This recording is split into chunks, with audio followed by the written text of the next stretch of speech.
Hello there, folks, and welcome to History Matters, and so does coffee, the one day after Thanksgiving edition.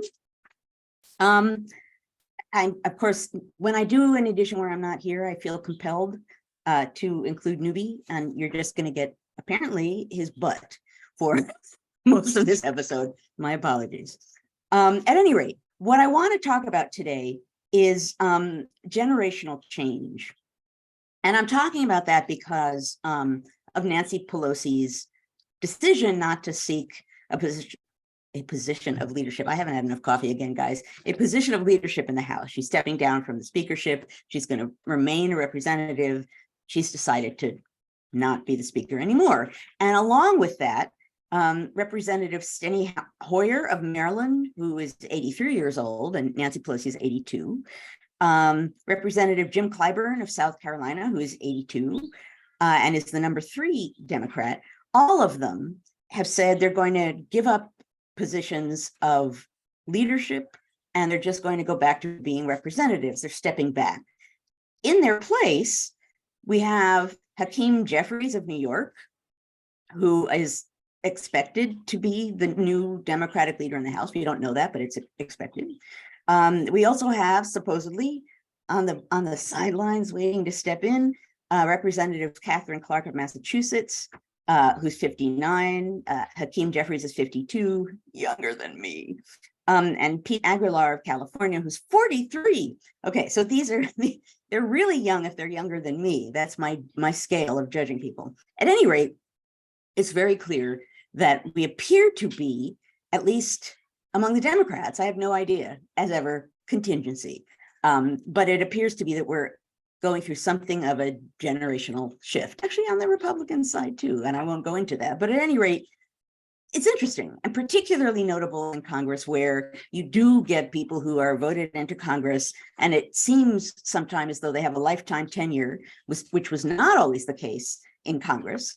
But people have been there forever. And I know there's been mumbling about the fact that Nancy Pelosi is no longer young enough to represent something, I don't know, and that she should step down for a newer generation. Well, that's happening. And that's what I wanted to talk about today. I wanted to talk about generational change. I wanted to talk about what happens when generations change.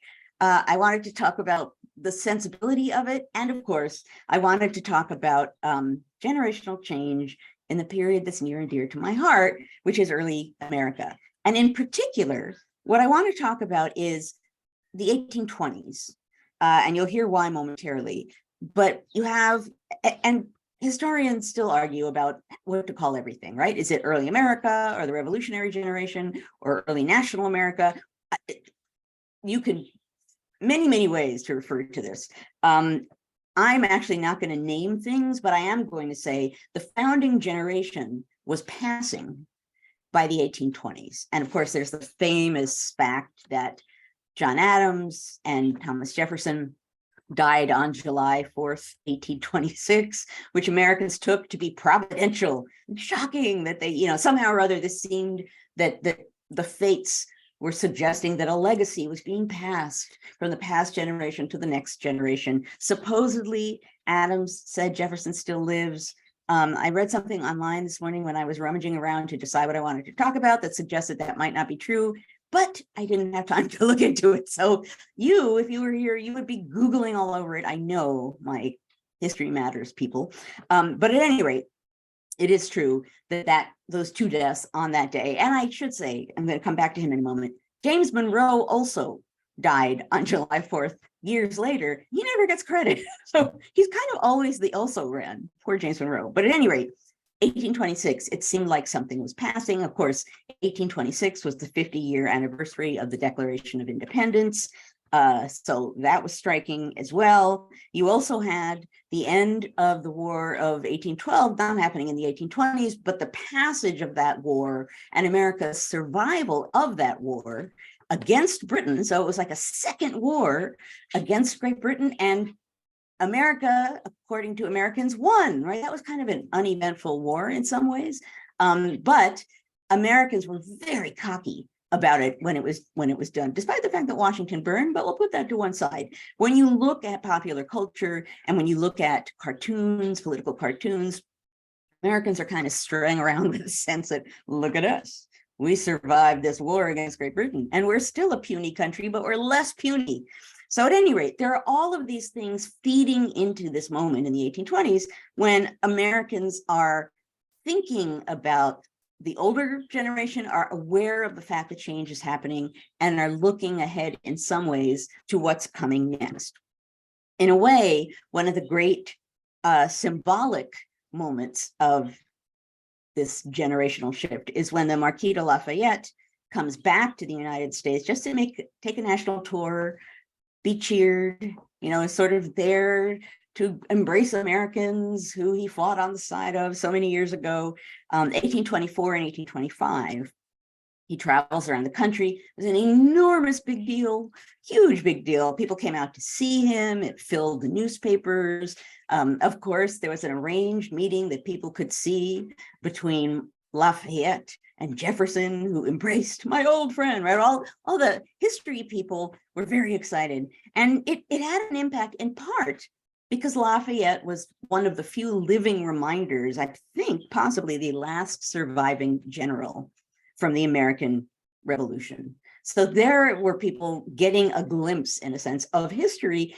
And also, given that everyone who was living in this history tableau was aged, it was almost like watching the fact that history was moving on from the revolutionary or founding generation to something different. You also have in this time period, and I love this only for this little factoid, which of course I always give you many factoids.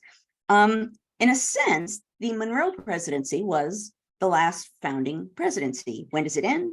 1825. He's president from 1817 to 1825. Supposedly, James Monroe was the last president to wear knee breeches. The old founder era knee breeches. He was staying with them 1817 to 1825. Not after that. After that, it would be a little scary if you stepped forward and started wearing knee breeches. But really, again, something symbolic about an older age hanging on but passing, a newer age, unknown newer age coming along.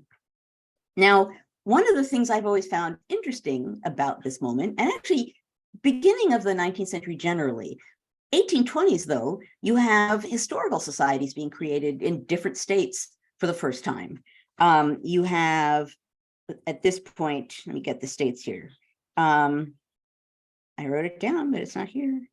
Massachusetts, oh, here you go, I found it. Massachusetts, New York, Maine, and Rhode Island, and then New Hampshire, all roughly within this time period are creating historical societies of one kind or another. Why? Because they're realizing, again, with this idea of generational shift, that time is passing, that something needs to be done to collect history. And that was the way when you look at some of the charters and statements by people who are creating these historical societies, they say, we are going to collect history. They send people out to collect history. And what they're collecting really, really varies. So often it's manuscript materials, letters, pamphlets, newspapers, but sometimes it's other things, and it depends on the people who are at that moment leading the historical societies and whatever happened of particular note in the states that we're talking about. One of my favorite people to talk about in this way with this new sense of history is William Plumer of New Hampshire. And I'm sure I've talked about him before, so forgive me if I have, but he's the person to talk about today on this topic. So William Plumer is a congressman from New Hampshire, and he's the guy, he's at the very end of my first book, when he suddenly realizes during Jefferson's presidency, so it's a little earlier than we're talking about, but still, he's a really history-minded person, kind of dedicates his life to history, and he begins to realize that time is passing, things are getting not saved and discarded, and that something happened, right? There was a founding of something, and it's worth noting. And he begins to interview people because he's in Congress. He's like, this is great. I'm on the spot. I can interview all these people. I can see what they say about the creation of the government. And when you read his journal and his notes to himself, he very explicitly says, I could write a history of this country. I could, and no one's done it. Like, no one has talked about the creation of the government. No one's done this before. I will be the first. I will be the one to do it. Now, I have probably mentioned this fact before. He's too history minded. So he starts trying to figure out how he wants to tell US history. He keeps backing up in time. And at a certain point, he gets to hieroglyphics and he stops. And I can't remember how he backed himself into hieroglyphics. But at any rate, he did not create his history, although he collected a lot of things.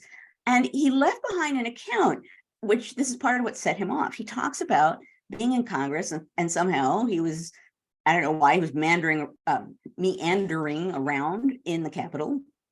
And he goes into a lumber storage room, and to his absolute horror, he sees congressional records and such strewn around in the lumber room, on the floor, under lumber, rotting away. Like, there's just, records aren't being kept carefully. Certainly some of them are not being kept carefully, and he's horrified. So he begins to collect them from the lumber room, and he has a chest that he's putting these papers in because history is getting destroyed. And this is when he begins to think, someone needs to be doing something. We can't just act like, well, we're in year 11. We need to be collecting the fact that something happened. My favorite aspect of this is he decides, this is Jefferson's presidency, he decides he's going to talk to Thomas Jefferson and interview him about the creation of the government, basically about the 1790s, which I have talked about many times before. And he records what his conversation with Jefferson, which he thinks is curious.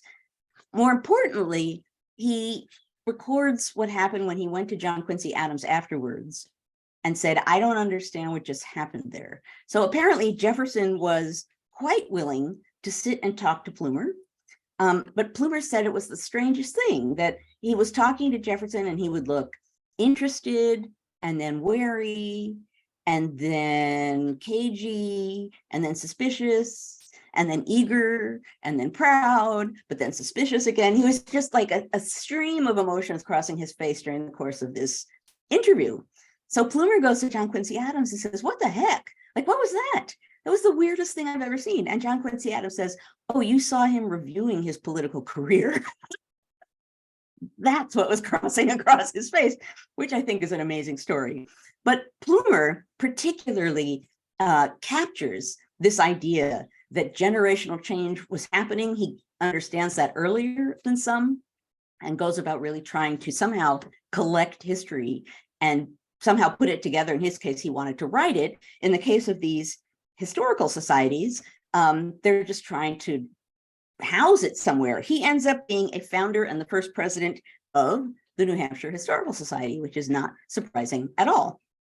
So this is the larger point that I want to talk about, because you see, people by the 1820s, the 18 teens, even Plumer during Jefferson's presidency, they understand that something has happened, or at least some of them do. And there was a revolution and the country was founded, and there have been several presidents, at least, 2 and a third in process.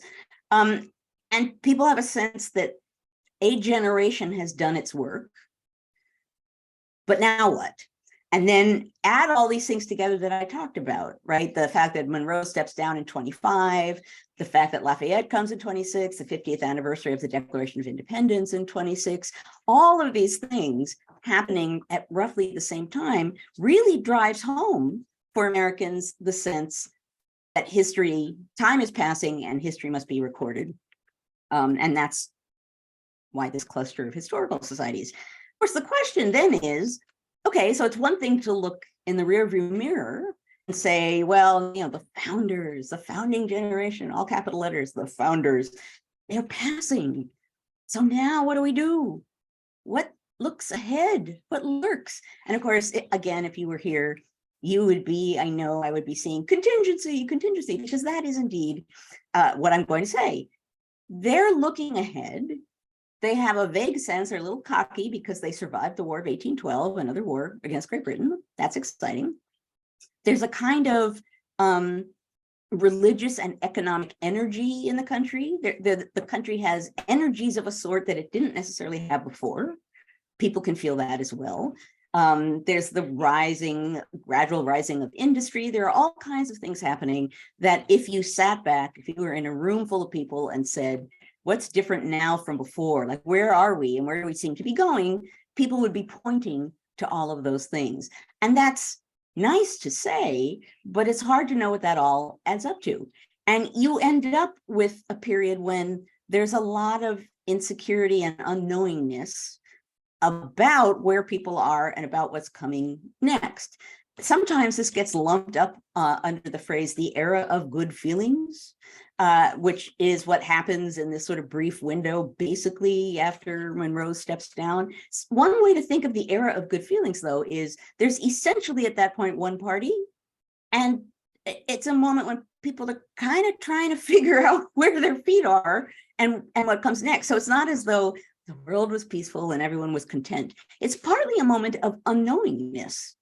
And if you look a little further down the pike to the next generation that really establishes itself as a generation, John Quincy Adams, in some ways, he's a bridge between the past and the future in many ways, as far as his life is concerned, as far as his legacy is concerned, as far as who he is concerned.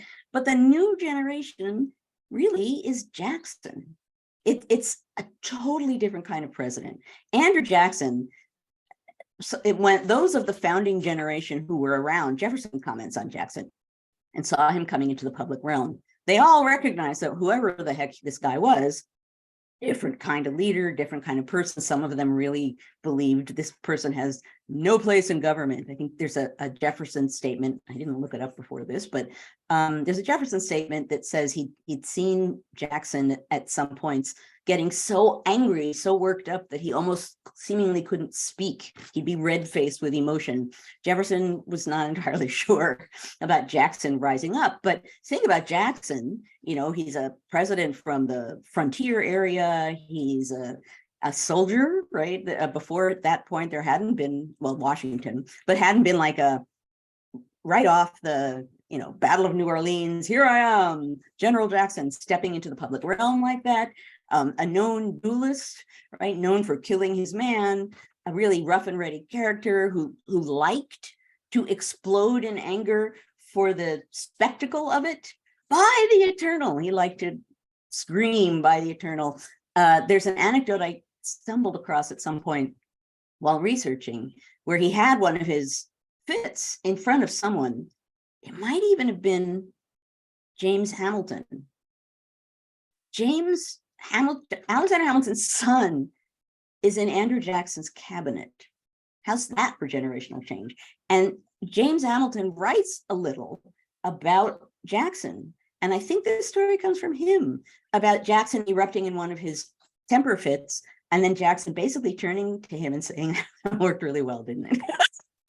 So some of what he's doing is temper, and some of what he's doing is act. But that's an act that plays well and is acceptable in this newer generation.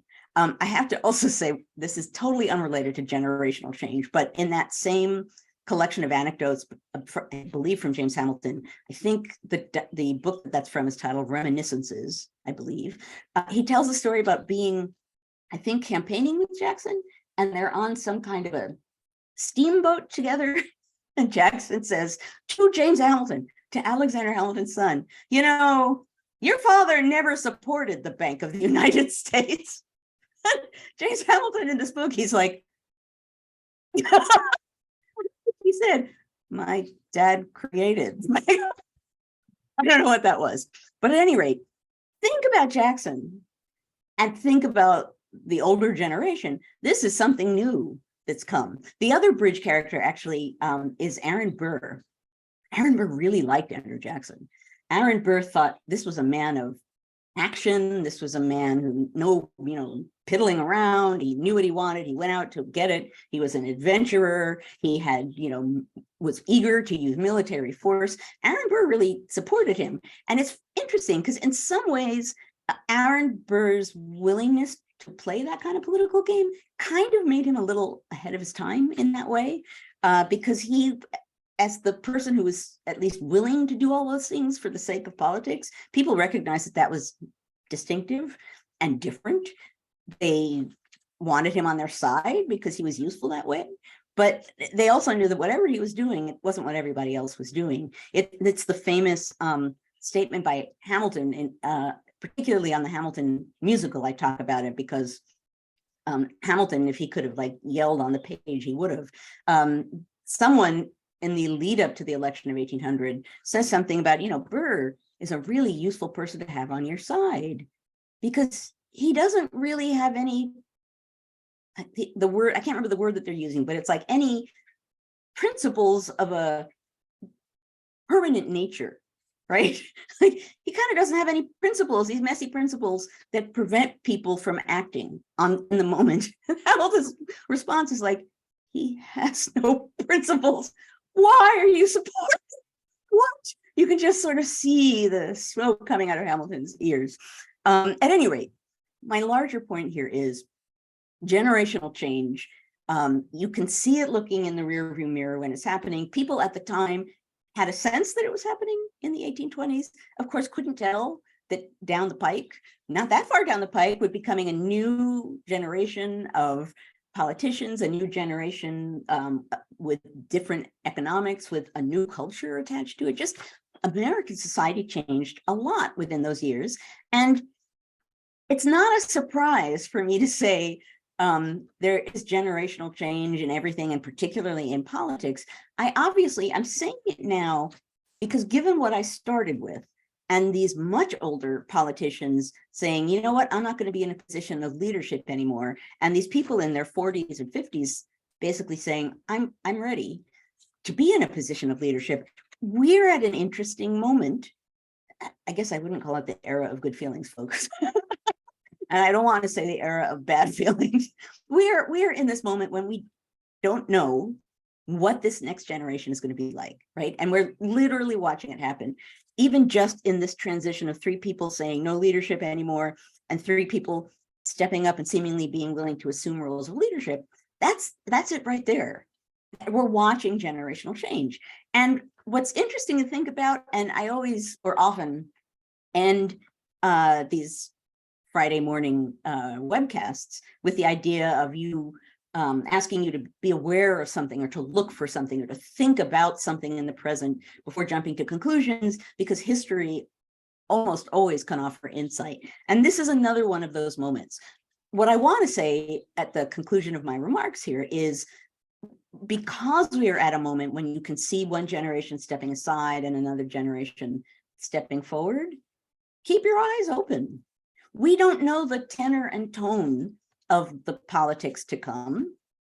I mean, we can guess on each side, but we don't know. We don't know how these 2 sides will mingle with each other. We don't know ultimately what culture and tone of the nation and of politics will be accepted by the masses to the degree that it becomes a kind of majority politics, political culture. So we're at a really interesting moment. Yes, it's a contingent moment, and moments of contingency, as I've said a million times before, are moments of either terrible things can happen because anything can happen, or really good things can happen because anything can happen. There are moments when you need to keep your eyes open because you may want to act, you may want to push back, you may want to do something to shape the direction that the polity is taking. So this is a great moment, not just to sort of acknowledge that people are stepping down and stepping up, but to take a step back, think historically about the present, and put together what's happening and begin to think about the larger pattern of what's unfolding and what it suggests about what comes next. That will put you ahead of the game in a variety of different ways, but most importantly, it will put you ahead of the game in thinking about the implications of what's happening, watching, as all of the founders would have told you to do, watching for dangers coming down the pike, and thinking about how to speak or how to act or how to vote in such a way as to fend off or welcome what you think is fit in that moment. This is a moment to really pay attention to what's going on. I'm very curious now, and this 3 members of Congress stepping down and 3 stepping up was material that was in front of us. Well, we mentioned it. You'll hear next week's podcast at the very beginning. I think we mentioned that information, but that's what set me off on this track. That's really striking. Let's see what happens next. I will be here, of course. I will be chatting with you about it in one way or another. But I want you to be alert because patterns are forming and you might be able to intercede in some of these patterns if you're aware that they're happening and if you're aware of the broader implications and if you're aware that at this moment of change, things can shift quickly, they can shift radically, and they can shift in ways that make it very difficult to go back. So that is, and you are now all saying mug, mug, mug. I love the fact that I can just have a conversation with myself and you're not even here. That is what I wanted to talk about today. I did remember a mug, although I was reminded by my partner in crime here, today's partner in crime behind the scenes, before we started, he said, you have a mug. I do have a mug, and you are not here to tell me this important thing. I believe, well, let me show it to you, and then I'll tell you what I believe. This is the mug I picked. Making the world a better place since 1962. That's my generation. I'm talking about my generation. I know this was an NCHE gift. I don't know if this is a Carolee mug, a broader mug. I got a box and it had a mug in it. So whoever is responsible for this, thank you. And for the first time, I don't think I've used it before. And I went to my cabinet, generation. Oh, holy smoke, it's the perfect mug. So thank you for giving me the perfect mug. I want to say thank you, because I know a lot of you will be there on Friday.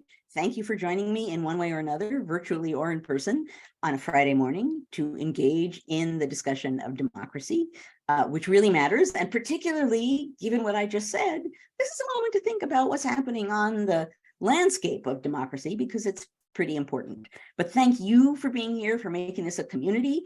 I hope everyone had a really, really wonderful Thanksgiving in one way or another, and a time with friends or a time with family. I will be back in person next week, and thus we will be able to have our after party at that time. But in the meantime, thank you all for being here, and I will see you soon. Have a good week. Bye, everybody.